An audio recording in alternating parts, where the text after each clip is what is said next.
Okay, so now it's my turn to now start to think about, the serious wealth accumulation and how we pick up the story some 13 years later after Elric's example there, and we can see, just what's played out in their story. So I'm going to bring up, the live version of Moorr, and we'll go into their overall home situation. So assuming, they're at the peak of their powers in terms of their careers, they're earning obviously solid income coming off that. In terms of their personal situation, there's been one change, and that is that they now have a son as well. And obviously this is 13 years later, so that son would have been born quite early from, the time period that Al gave the demo. And so they're now both in high school. And so what you can see here in terms of those living expenses, you would see grocery have increased and general household costs have increased. But you can also see here, you got Chelsea with the insights in terms of her high school fees, stepping up through those private school fees that she's paying. That's also stepping up. And then obviously a new card is Will's high school. He's only in his first year there. So we can start to see the first year being recorded in terms of the overall yearly expenditure for Will's high school education.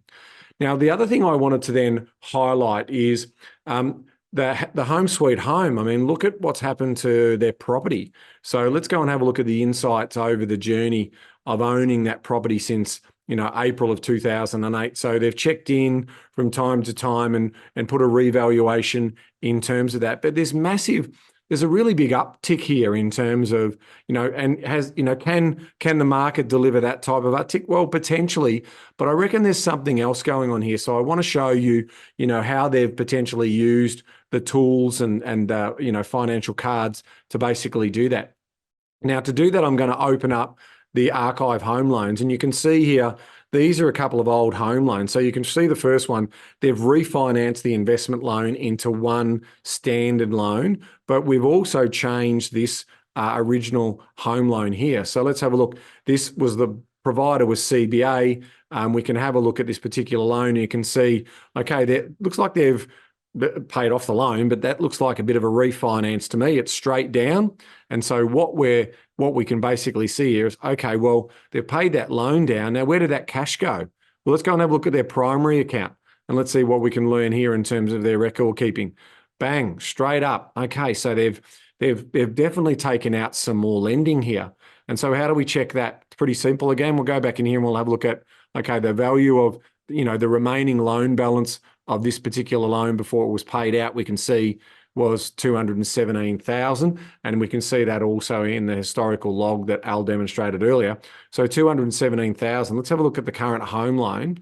That's sitting at 409,000. Let's see the historical story here. Now that started at 420.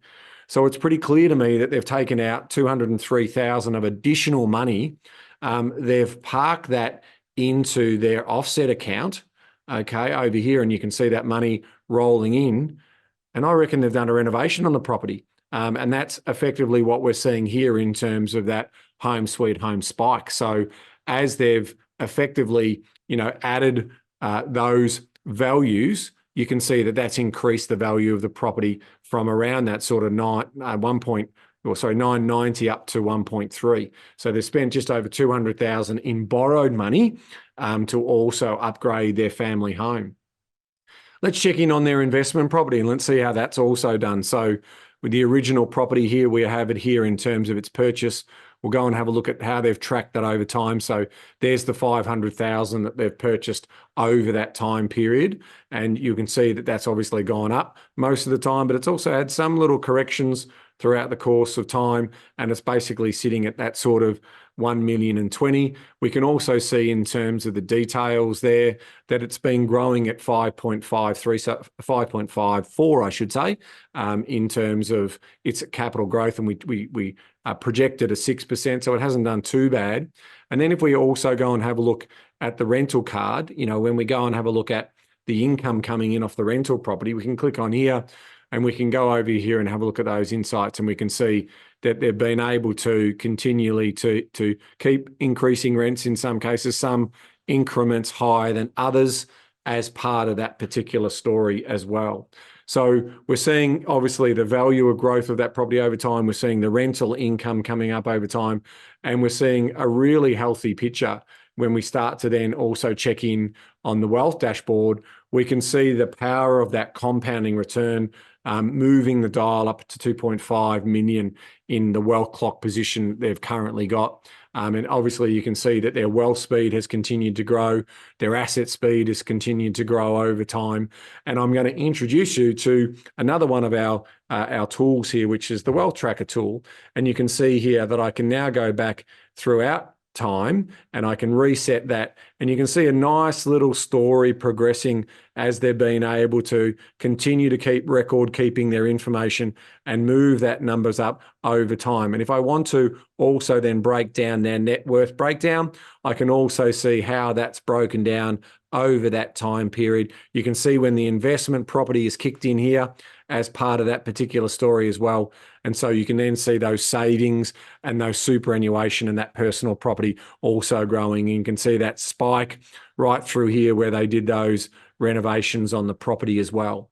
So again, we're really interested when it comes to focusing in on insights and showing that progress, because again, I made mention earlier about the power of tracking and seeing that progress. The big challenge we have for when we build wealth is delayed gratification. So one of the things that I think is a really good idea is to get some of your old financial positions and load in that old data, like what we were talking about before. So you can, at any point in time, you can go back in, say, take, for example, your home, and using the as at value, you can click here and you can add any of those historical values that you may have got over time with your property. Now, that's a powerful instrument in terms of to say, for confirmation and validation, because if you can see that movement over time, it just gives you that confidence that it's going to continually keep growing. I mean, property's so boring. Wealth creation, the way in which we do it, is so boring. So being able to backdate and put that legacy data in play is a real value add. So hopefully that just gives you some ideas. Now, if you've got any questions for the team, we're about to come up to that question time. If you're using Money Stretch, if you've got any examples that you want to share with others in the community, also use the Q&A area and we'll potentially read those out for you as well. But that's just giving you some clear insight in terms of, what's ultimately happening in each of these particular households and what's going on. And that was the goal for tonight, in terms of just showing you some of the tools that are available inside the platform of Moorr to be able to do that. So let's just recap in terms of what I've just talked about around their ultimate story, and we can see the tools that I've also used. I've done a lot more deep diving into historical card tracking in terms of, I showed you those archived, those refinanced loans, so you can see those relationships and you can track those. And for someone who's got multiple properties and has been doing this for 30 years, I can tell you the value in terms of, when I'm spending, anything between 5 to 7 hours with, 11 or 12 properties or whatever it is, in terms of being able to do all of that. It does help tremendously in terms of, if you've got 14 or 15 loans like I have, having those loan splits and those loan structures, and when you did refinance, showing a bit of that history and having those archive cards. So when the accountant rings me, he says, when Graham rings me, he says, what's happened here, Ben? I said, I refinance from that lender to the other lender. I've released equity here and I've gone ahead and put that together. And I've got all of that documented in the event that, the ATO ever knock on my door and say, we want to do an audit of your income and expenses. So that's a helpful thing. The historical change log, very powerful. The as at values that you can go back and put in time. In fact, I've recently just celebrated our 20th wedding anniversary, and I think another great thing that my beautiful wife, as part of the 20th wedding anniversary, she said to me, here's all the great things that we've done over those 20 years. And she just had this nice big long list of the holidays that we've been on and the milestones with the boys being born, etc. And I thought, I want to put them into my goals because I don't want to forget them. All right. And so I might have them in my Outlook calendar, but I want them in a place where it all makes sense to me.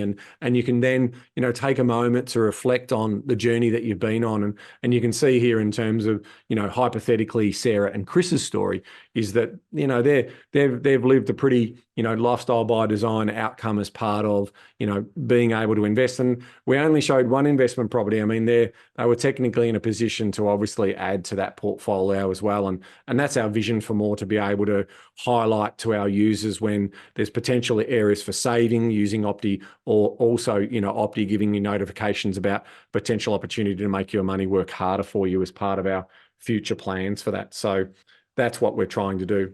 All right, so that's a really clear story. We've moved Sarah and Chris through financial peace using Moorr as a very handy, and we refer to it as a bit of a co-pilot in terms of being able to be that single source of truth. It's cloud, it's available with you on mobile or also on web app as well. But that's how you effectively look to build a lifestyle by design.